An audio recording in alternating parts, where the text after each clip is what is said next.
Assalamualaikum warahmatullahi wabarakatuh. Nama saya Iman Nurhanifa dari kelas 4 PGSD A1 dengan nomor NIM 1813300000226. Saya dari kelompok 3. Nah, di sini saya akan menjelaskan perbedaan teori behavioristik dan teori konstruktivisme dengan penerapannya. Yang pertama, saya akan menjelaskan teori behavioristik, yaitu merupakan salah satu dari teori belajar dari kata behavior, yaitu tingkah laku. Jadi behaviorisme adalah teori perkembangan perilaku yang dapat diukur, diamati, dan dihasilkan oleh respon belajar terhadap rangsangannya. Tanggapan terhadap rangsangan dapat diperkuat dengan umpan balik positif atau negatif terhadap perilaku kondisi yang diinginkan, menurut Arya tahun 2010. Selanjutnya, konsep teori behavioristik menurut Ivan Pavlov. Pavlov mengemukakan sebuah teori belajar yang menggunakan media berupa neutral stimulus atau rangsangannya agar mendapat respon yang sama seperti pada saat on-response conditioning atau respon yang didapat tanpa menggunakan media apapun atau terjadi secara alami. Selanjutnya yaitu konsep teori behavioristik menurut Bruce Frederick Skinner,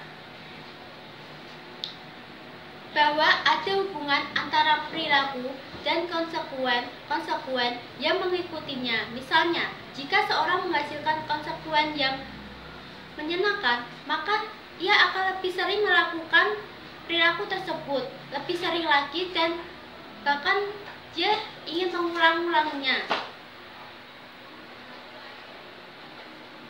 Menggunakan konsekuen yang menyenangkan atau tidak untuk mengubah perilaku yang sering itu disebut operant conditioning.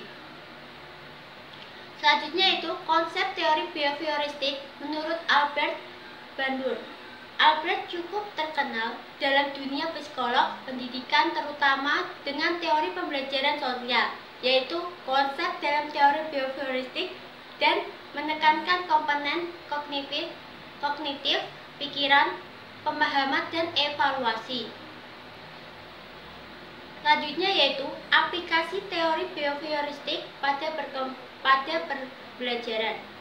Untuk mencapai tujuan pembelajaran, guru perlu menyiapkan dua hal sebagai berikut. Yang pertama yaitu menganalisis kemampuan awal dan karakteristik siswa sebagai subjek yang akan diharapkan mampu memiliki sejumlah kompetensi sebagaimana yang telah ditetapkan dalam standar kompetensi dan kompetensi dasar. Perlu kiranya dianalisis kemampuan awal dan karakteristiknya. Selanjutnya yang kedua yaitu merencanakan materi pembelajaran yang akan dipembelajarkan.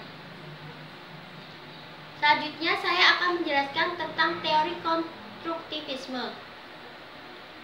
Teori konstruktivisme menurut Piaget yaitu yang dikenal sebagai konstruktivis.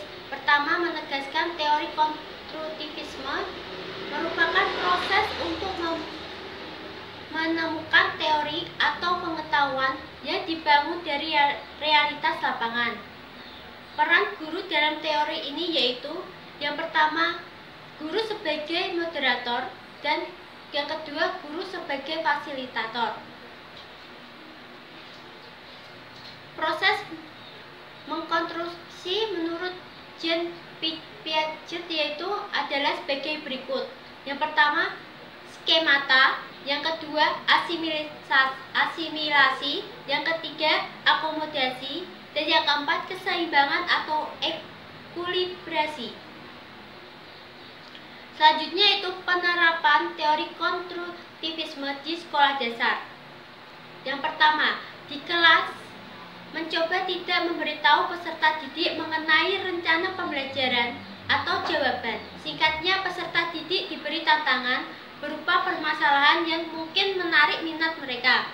Kemudian disuruh mereka memecahkan masalah sendiri tersebut tanpa dibimbing. Yang kedua selanjutnya yaitu keterlibatan peserta didik secara aktif dalam proses mengkaitkan gagasan dan pengkonstruksian ilmu pengetahuan melalui lingkungannya yang sangat penting.